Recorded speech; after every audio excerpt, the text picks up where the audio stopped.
Bonjour, bonjour à tous. On va attendre encore une petite minute, le temps que tout le monde s'installe. Ce webinaire.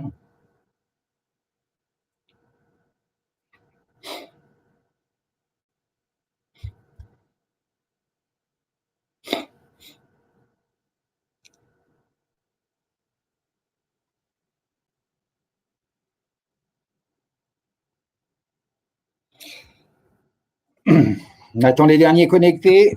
C'est qu'il faut toujours attendre un petit peu avant l'ouverture officielle. Vous pouvez vous installer, vous mettre à l'aise. On va démarrer dans à peu près une minute, un peu moins d'une minute.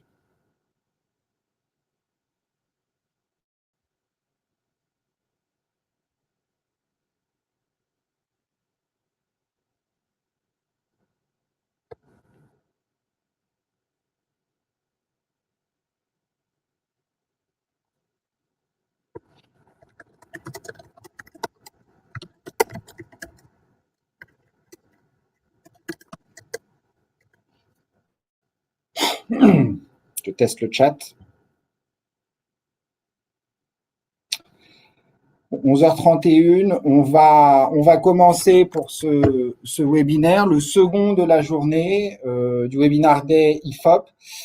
On suit nos camarades de l'opinion qui ont fait une première intervention, un premier webinaire ce matin, un petit peu avant nous, et on précède nos non moins camarades d'InCapsule qui interviendront cet après-midi. Alors sur un sujet, sur une thématique, disons, qui est relativement homogène, puisque il s'agit d'essayer d'identifier, de comprendre les conséquences de cette crise sanitaire, du Covid.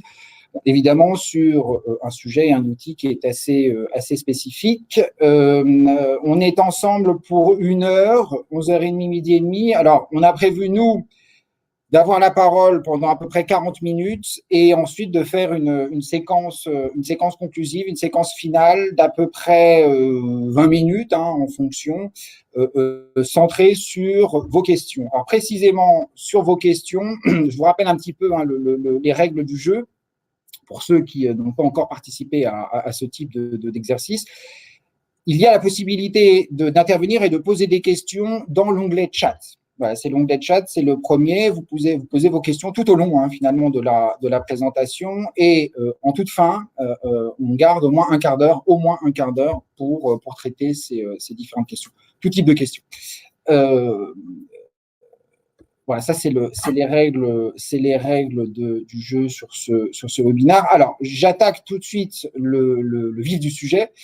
Notre thème, notre sujet, c'est le pilotage de l'expérience client à l'heure du Covid. Alors, c'est un sujet effectivement assez large. Je précise tout de suite en préambule, il s'agit moins d'essayer d'éclairer comment cet épisode de crise sanitaire a une influence sur les méthodologies de mesure de l'expérience client. Il ne s'agit pas de révéler de nouveaux indicateurs ou de nouvelles approches, mais il s'agit plutôt d'étudier les éventuelles conséquences et de tenter d'identifier, de présenter un outil, une méthodologie qui permette d'identifier les conséquences de cette crise sanitaire sur l'expérience client telle qu'elle est vécue par les Français et les différents types de consommateurs. On va aborder 3 thèmes durant ce webinaire. Le premier thème, c'est une présentation assez globale de notre observatoire des parcours clients, donc l'outil en question. Un deuxième thème qui est une présentation un petit peu plus technique de la méthodologie utilisée pour cet observatoire. Et enfin, une dernière thématique qui est une illustration d'un certain nombre de résultats issus de la V1 de cet observatoire, contextualiser un petit peu le type d'approche de manière assez pragmatique que peut délivrer cet outil. Je me présente très rapidement, je m'appelle Thomas Le Guernic, je suis directeur de clientèle en charge de l'expertise expérience client au sein d'un pôle un petit peu plus large, expérience client et grandes enquêtes. Interviendra aussi Mathieu Prigent, qui est chef de projet au sein de ce département. Thomas, bonjour à tous. Alors, première thématique, merci Mathieu, l'observatoire des parcours clients. Il y a un historique, pour dresser un petit peu le décor. On a un contexte assez spécifique puisque en janvier 2020, on a monté avec deux de nos partenaires, un cabinet de conseil qui s'appelle PMP et un éditeur de logiciels qui s'appelle Mediatek, un observatoire des parcours clients sur 6 secteurs d'activité et à l'intérieur de chacun de ces secteurs d'activité, une segmentation assez précise de parcours selon les différents secteurs. Cette étude était assez ambitieuse, puisque notre idée était d'avoir un échantillon national représentatif sur chacun des secteurs. Ça veut dire qu'on était à peu près à 900 répondants par secteur d'activité. L'idée de cet échantillon assez large étant de pouvoir, en un premier temps, déjà faire une quantification qui soit fiable et représentative des différents types de parcours réalisés au cours des 12 derniers mois, et donc de donner des informations presque de cadrage et d'usage et attitude sur ces types de parcours tels qu'ils ont été vécus, pour ensuite décliner l'approche un petit peu plus classique, l'évaluation de ces parcours à travers différents indicateurs de référence que vous reconnaîtrez si vous êtes un petit peu habitué à traiter de cette thématique de l'expérience client dans les études, et un dernier aspect, une dernière dimension qui consistait à mettre en perspective ces indicateurs dans un cadre de benchmark, un double cadre de benchmark, on y reviendra, un benchmark évidemment intrasectoriel, de comparaison entre acteurs du même secteur, mais aussi de se réserver la possibilité de faire des rapprochements assez intéressants entre différents secteurs d'activité, soit en termes de quantification des parcours, soit même en termes d'évaluation. Partant de cet historique, donc un historique janvier 2020 pré-crise sanitaire, pré-Covid, même si on commençait à en parler, mais absolument aucune influence a priori sur ce qui a pu être vécu et ce qui a pu être délivré par les clients interrogés à cette époque-là. Évidemment, il nous a semblé très intéressant de provoquer cette seconde vague dans un contexte où il y a une question forte et une question qui est tout à fait lancinante, et qui consiste en fait à se poser la question assez frontalement de l'impact de la crise sanitaire sur les comportements, sur les interactions, mais aussi évidemment sur le vécu des clients en termes de parcours. Et donc les objectifs sont assez clairs, deux grands objectifs. Un objectif qui consiste à essayer, tenter d'isoler l'effet Covid, avec cette vision miroir avant-après, vision janvier 2020 et vision janvier 2021, donc vraiment d'avoir cette séquence temporelle avant-après, et de manière générale, de déborder un petit peu ce strict contexte pour essayer de comprendre en termes de tendance si les changements d'usage et de perception déjà ont lieu, sont significatifs, et dans quelle mesure ils peuvent durer, et disons, dans quelle mesure finalement cette crise a solidifié des tendances qui étaient déjà à l'œuvre. Donc, on adresse des enjeux qui sont des enjeux transverses, qu'on a essayé un petit peu de généraliser. De manière générale, est-ce que les parcours et les motifs d'interaction ont évolué presque un an après le début de cette crise sanitaire? La digitalisation des gens, ce qui déjà été un sujet assez épineux et assez stratégique, et qui donc a suivi une marche presque forcée, une contrainte. Est-ce qu'elle a eu un effet sur l'évaluation des parcours? Dans ce contexte de digitalisation forcée, contrainte, quelle est la place du relationnel dans ce contexte un petit peu plus large? Et de manière générale, pour rebondir un petit peu sur ce que nos collègues, nos camarades de l'opinion ont un petit peu développé, est-ce que des mouvements de fond sociétaux qui sont apparus, qui sont assez visibles, en tout cas en termes de déclaratifs, peuvent eux-mêmes impacter sur la fréquentation, l'évaluation des anciens, va même plus largement l'évaluation des parcours. Pour conclure sur les grandes lignes de cet observatoire, on a, lors de la première vague, évalué 6 secteurs. Le secteur de la banque, le secteur de l'assurance, en se centrant sur assurance biens et personnes, le secteur des télécoms, le secteur de l'énergie, un secteur retail qu'on a limité aux équipements de la personne et de la maison, avec toute une strate de pure player, et un secteur assez large de la mobilité. Le questionnement, on y reviendra de manière un petit peu plus précise, avait 2 grandes dimensions, une dimension connaissance, avec cette quantification des taux de pénétration tout un module sur l'identification des canaux et points de contact qui ont été utilisés, l'évaluation du poids des parcours dans la construction de la satisfaction client et de l'évaluation de ces parcours, et une deuxième grande dimension d'optimisation, un petit peu plus tournée vers les plans d'action, avec l'aide, des outils d'aide dans l'analyse de l'orientation client, avec évidemment tout un ensemble d'analyses des parcours, et une dimension, disons, benchmark, un petit peu plus large. Deuxième point d'optimisation, deuxième axe, plutôt centré du coup sur l'avenir, c'est-à-dire au vu de l'évaluation de ces parcours, comment les clients interrogés, les Français interrogés se positionner en termes d'attente et de vécu futur vis-à-vis de l'enseigne évaluée. On passe à la deuxième thématique. Mathieu, je te laisse la main sur le sujet, c'est-à-dire la méthodologie en elle-même. Oui, donc là, on va voir tout ce qui est indicateurs qui ont pu être mesurés. Donc là, on a évalué les parcours au regard de certains indicateurs. Donc tout d'abord, sur l'identification des canaux, des points de contact par parcours. Donc si le parcours a été fait via Internet, en point de vente physique, etc., par mail, par application mobile. Ensuite, on a également évalué le Customer Effort Score. Donc ça, c'est le niveau d'effort qui est mesuré sur une échelle de 1 à 5 pour réaliser le parcours client. Donc 1 qui reflète donc un parcours facile et 5 un parcours difficile. Ensuite, on a le niveau de satisfaction vis-à-vis de l'acteur au regard du parcours client, mesuré sur une échelle de 1 à 10. Le niveau de recommandation de l'acteur, donc qui est également mesuré sur une échelle de 1 à 10, qui permet notamment de comprendre le concept de NPS, donc qui est le pourcentage de promoteurs, donc c'est-à-dire ceux donnant une note de 9 ou 10, auxquels on soustrait les détracteurs, donc ceux qui donnent une note équivalente à 0 à 6 sur 10. On a également mis une question ouverte sur l'évaluation détaillée de cette recommandation, donc qui permet d'apporter un peu de qualitatif et de verbatim pour comprendre la notation en termes de recommandation. Et enfin, on termine par la perception de l'évolution de la relation avec l'acteur, savoir si la relation va se renforcer au vu du parcours ou plutôt se déliter en fonction du vécu client. Voilà. Donc après, donc on a décliné les parcours.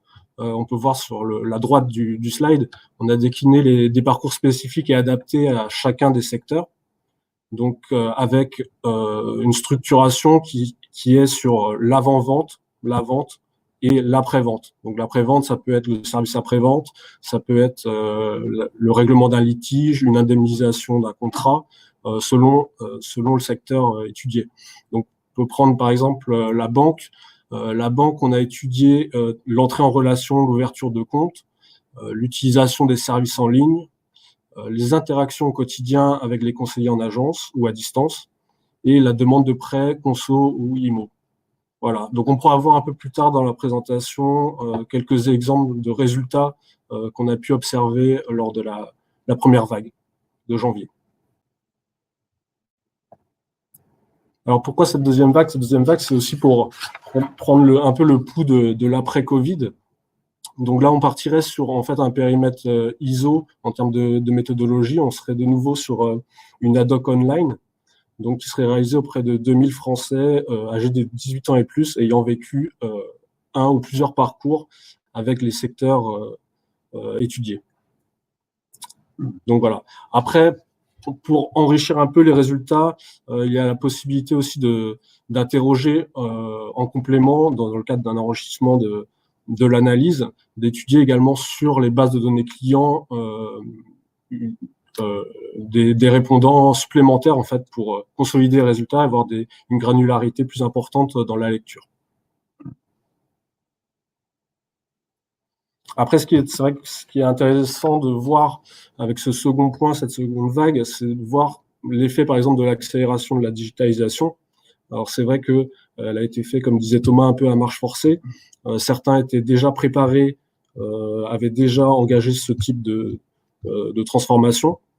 Alors, est-ce que ça a eu un impact sur le vécu client? Est-ce que ça a eu un impact sur l'expérience client? Est-ce que c'est vraiment des tendances qui vont perdurer au-delà de cette période de Covid? C'est vrai que ça va être des éléments intéressants à creuser au travers des résultats de cette deuxième vague.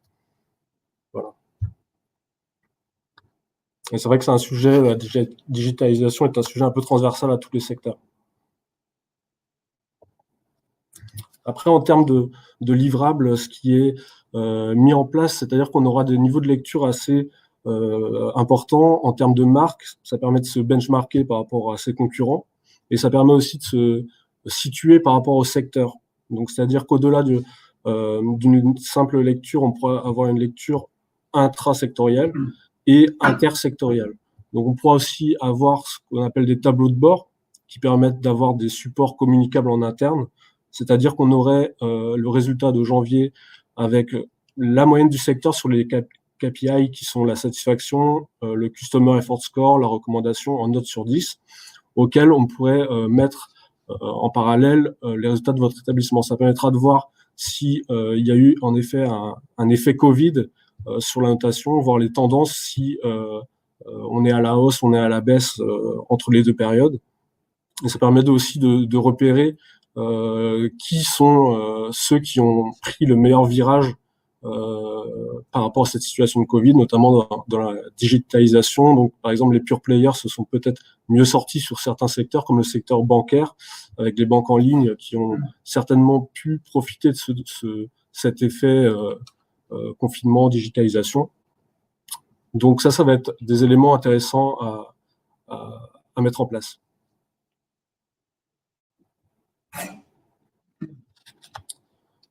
Donc là, on va voir un peu quelques résultats de l'étude de janvier, de la vague de janvier. Je vais redonner la parole à Thomas.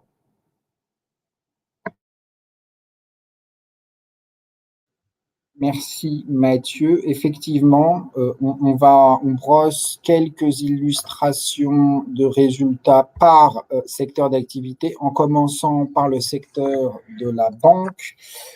Secteur de la banque qui était déjà contextuellement positionné dans une évolution assez problématique entre le point de contact agence physique et une digitalisation engagée maintenant depuis quelques années. Donc une certaine tension finalement dans cette digitalisation.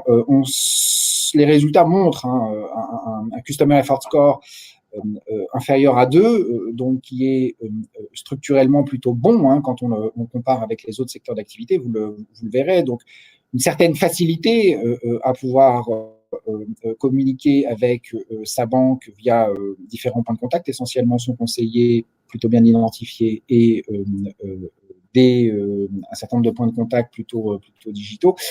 Un niveau de satisfaction de 7, un petit peu inférieur à 7,5 qui est plutôt bon aussi, et donc qui est comparativement aux autres secteurs d'activité plutôt dans le haut de l'échelle, et un niveau de recommandation. Vous verrez que on n'a pas communiqué directement sur le NPS, parce que les résultats sont quand même assez violents, assez cruels. Donc on commence par adresser le niveau de recommandation de l'acteur, ancienne école, via une évaluation sur 10, donc une recommandation de 7,2 à peu près, légèrement inférieure au niveau de satisfaction. On voit une décorrélation qui est quand même peut montrer un attachement à son enseigne, à sa banque, qui est pas forcément très favorisé par la perception des clients, et à NPS qui est légèrement inférieur, moins 0,4, on a mis le détail, mais globalement c'est un NPS de 0, et qui là encore en fait montre de manière encore plus forte une décorrélation entre la satisfaction et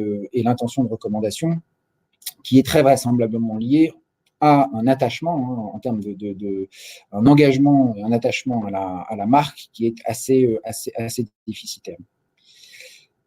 On bascule sur le secteur assurance qui est en soi assez problématique dans l'évaluation des parcours, parce qu'on sait qu'il est très centré, très focalisé d'un point de vue client sur deux événements principaux, sont la souscription d'un côté et l'indemnisation de l'autre.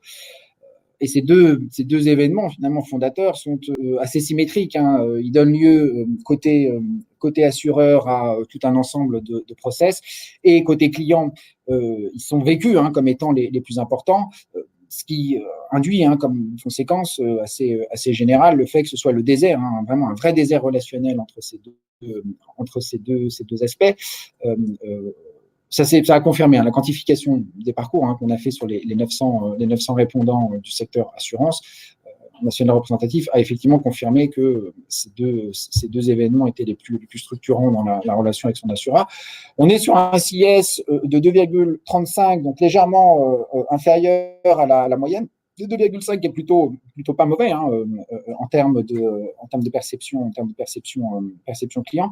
Un niveau de satisfaction, lui, qui a tendance à être un petit peu moindre et décorrélé à la baisse du niveau de recommandation, presque identique, hein, mais légèrement inférieur, hein. Donc, sur ces deux événements, surtout l'événement effectivement indemnisation, on sait que les niveaux de satisfaction sont en règle générale légèrement décorrélés, parce que le niveau d'attente est très fort. Et souvent le contexte un petit peu anxiogène. Pour autant, on a un niveau de recommandation qui n'est pas si mauvais, hein, légèrement inférieur à 7, avec par contre un NPS là en zone négative de moins 13, qui indique encore, hein, certains déficits en termes d'enchantement de la marque, et très vraisemblablement certaines vulnérabilités, disons, en termes de fidélisation. On passe au secteur des télécoms, hein, qui lui aussi est très polarisé entre d'un côté les étapes plutôt avant-vente commerciale et de l'autre plutôt des étapes un petit peu de litige ou de problématiques de facturation. On bascule en Customer Effort Score au-dessus là, de la moyenne, hein, donc on est à 2,7. On commence à entrer un petit peu en zone négative sur l'effort perçu. Bon, évidemment, c'est la situation des télécoms est assez spécifique. Elle peut être aussi assez évolutive, hein, en fonction des politiques de chacun et des investissements qui peuvent être très conjoncturels, hein. On l'a vu avec le groupe Altus. Là encore, sur Altis, pardon, sur la comparaison entre la satisfaction et la recommandation, on est finalement assez homogène, avec un 6,6 côté satisfaction et un 6,5 côté recommandation. Bon, ce qui indique en soi, hein, niveau de satisfaction qui n'est pas tout à fait vraiment dans des profondeurs, hein. On est quand même sur une satisfaction, bon, encore, hein, il faut la croiser avec les parcours, mais qui est plutôt pas mauvaise, disons. Pour autant, quand on parle là du NPS à moins 20, on est, hein, dans des niveaux qui commencent à devenir assez préoccupants. Et là encore, hein, bon, c'est assez conjoncturel, hein, mais on est dans un décrochage en termes d'affect ressenti vis-à-vis de la marque, et des déficits assez manifestes et clairement attestés par les clients, par les consommateurs vis-à-vis des différents acteurs télécoms. Je te repasse la main, Mathieu, sur la suite des secteurs. Ensuite, on a sur le secteur de l'énergie, donc on obtient un score d'effort qui se situe à 2,48, donc en milieu d'échelle.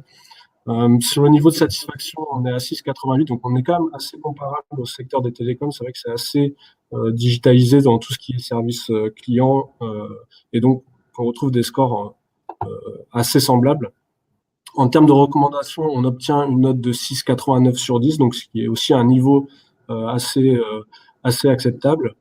En revanche, le NPS reste en zone rouge également, donc on est sur un moins 11 en score de NPS. Donc, c'est-à-dire qu'il y a quand même une concentration des notes qui se situe plutôt entre 7 et 8 éventuellement.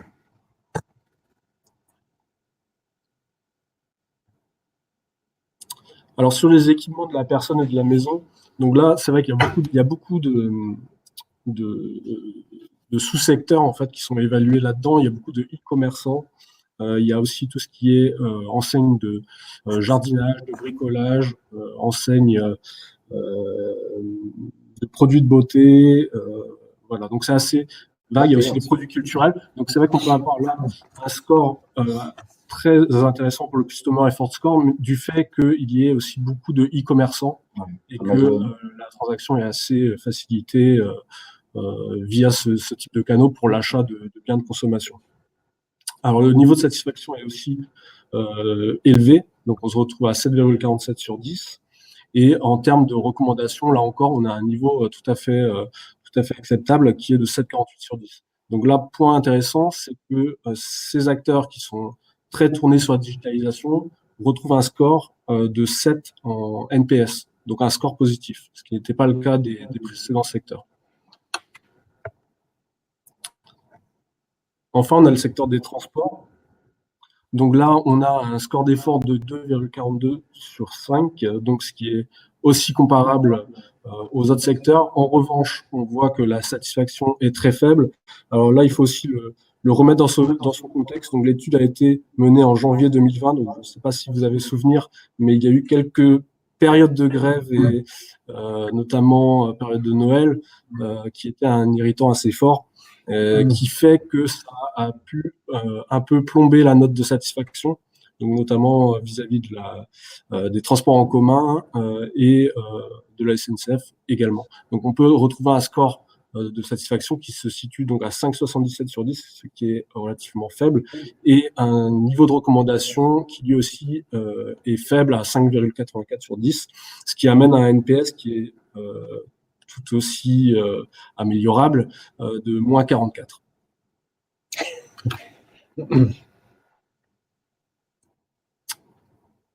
Après, dans les grandes lignes, sur le planning, donc, vu qu'on veut reconduire cette étude un peu à périmètre ISO en termes de temporalité, la phase de souscription se ferait en décembre. Ensuite, tout ce qui est validation du questionnaire, alors il y a possibilité également d'ajouter des secteurs. Hein. C'est vrai qu'on a vu 6 secteurs, mais il y a toujours possibilité d'en ajouter d'autres et ça permet d'avoir des résultats sur différents points dans l'année, par exemple. Donc, il y aura toute cette phase de validation du questionnaire et des parcours en janvier 2021, avec une phase de lancement terrain qui serait prévue début février 2021. Voilà, après, bien sûr, il y aura au-delà des tableaux de bord en termes de livrables, ce que vous aurez en main, il y aura effectivement les tableaux de bord, mais il y aura aussi bien sûr un rapport classique de l'ensemble des résultats. Thomas, je te laisse conclure. Exactement. Conclusion, merci Mathieu. Conclusion sur nos deux photographies et nos deux numéros de téléphone. Si vous avez des questions ou quoi que ce soit, mais on voit qu'il y a des questions, donc on va tout de suite y répondre. Hein. On conclura ensuite en fin de questions-réponses. Alors, rappel, hein, si vous avez des questions à poser, c'est dans l'onglet chat que ça se passe. Cependant, je vois que quelqu'un a posé une question dans l'onglet questions, ce qui pourrait paraître logique, mais ne l'est pas au final. Question de Marianne Ross, qui demande si nous connaissons des secteurs avec un bon NPS, c'est-à-dire positif. Alors, c'est sûr qu'au vu de ce qu'on a pu présenter, un bon NPS, tout est relatif, hein, mais c'est déjà un NPS qui est positif. Mathieu, en fait, a présenté hein, le NPS sur les retail, équipement de la personne et de la maison, qui est positif globalement. En fait, ce qui paraît assez cruel et d'une certaine manière assez violent, ce sont ces NPS très largement négatifs. Et là, finalement, je rebondis sur la question de Christina, qui a bien posé sa question dans l'onglet chat. Merci Christina, de la Banque Postale. Bonjour Christina. Effectivement, les indicateurs, notamment le NPS qu'on vous a présenté, sont des NPS globaux. C'est-à-dire que, je rappelle, hein, on est dans une démarche entonnoir. On part de 900 Français national représentatifs ayant eu une interaction sur les 12 derniers mois secteur d'activité. On a ensuite toute une phase de cadrage sur les types de parcours qui ont été vécus. Et ensuite, pour l'ensemble des parcours, on leur demande, alors évidemment, hein, ce que eux-mêmes sont en mesure d'évaluer, c'est-à-dire ce qu'ils ont vécu. Mais nous, on fait les conclusions et les moyennes sont faites sur l'ensemble des parcours. Donc, l'ensemble des acteurs aussi, ce qui peut donner lieu à l'intérieur de parcours à des écarts qui sont quand même assez larges et assez forts.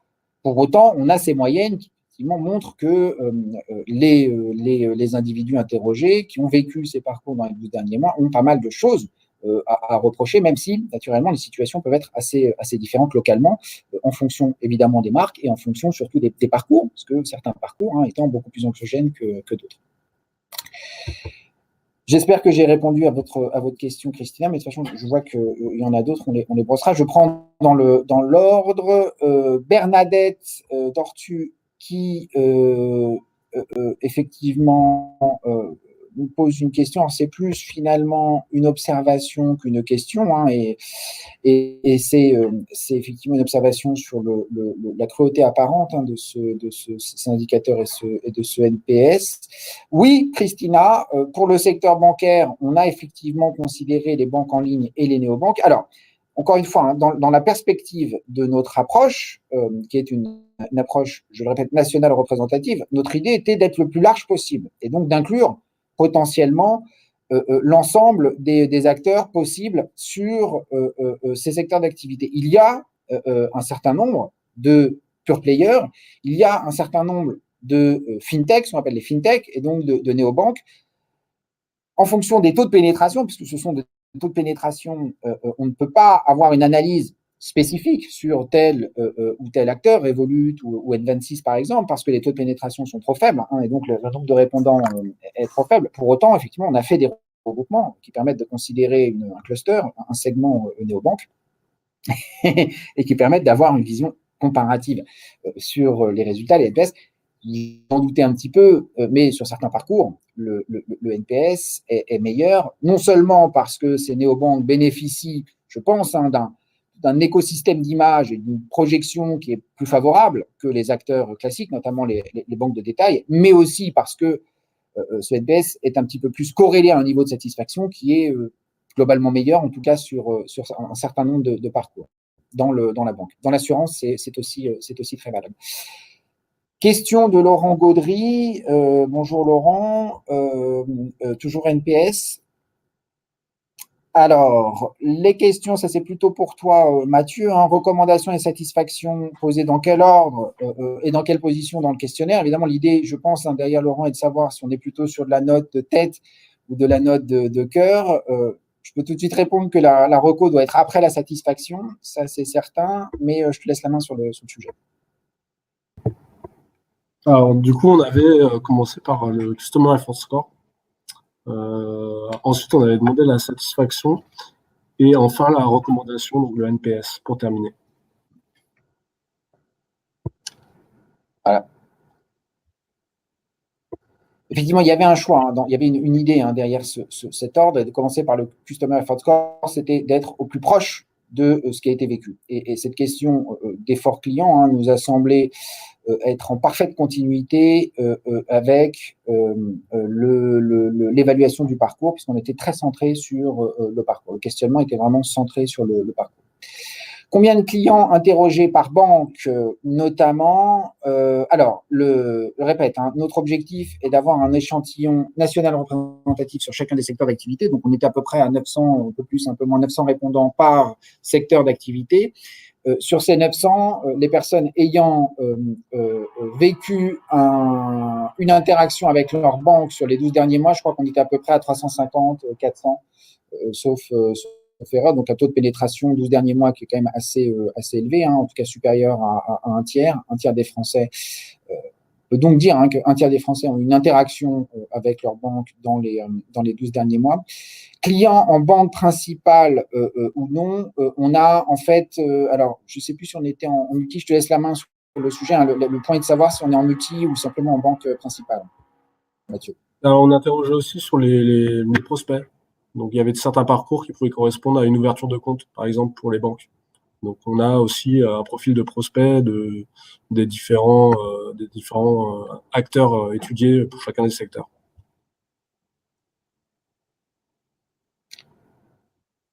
Ah, je reprends la main.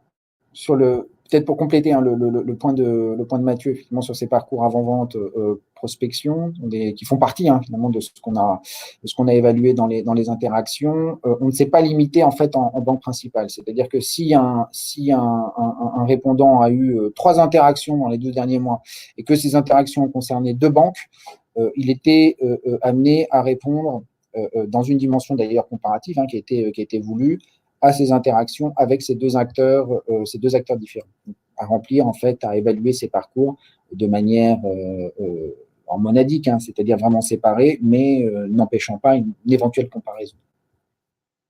Donc à la fois banque principale et éventuellement banque secondaire. Pour répondre à votre question, Laurent.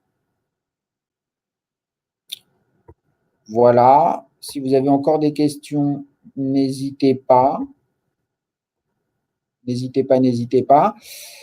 On va conclure du coup, puisqu'on n'a pas de nouvelles questions. Alors on va laisser, on laissera ouvert encore 5 minutes ensuite si vous avez des points qui vous viennent ou d'autres sujets que vous voulez aborder. On va conclure officiellement cette session en vous remerciant évidemment d'avoir participé à ce webinaire.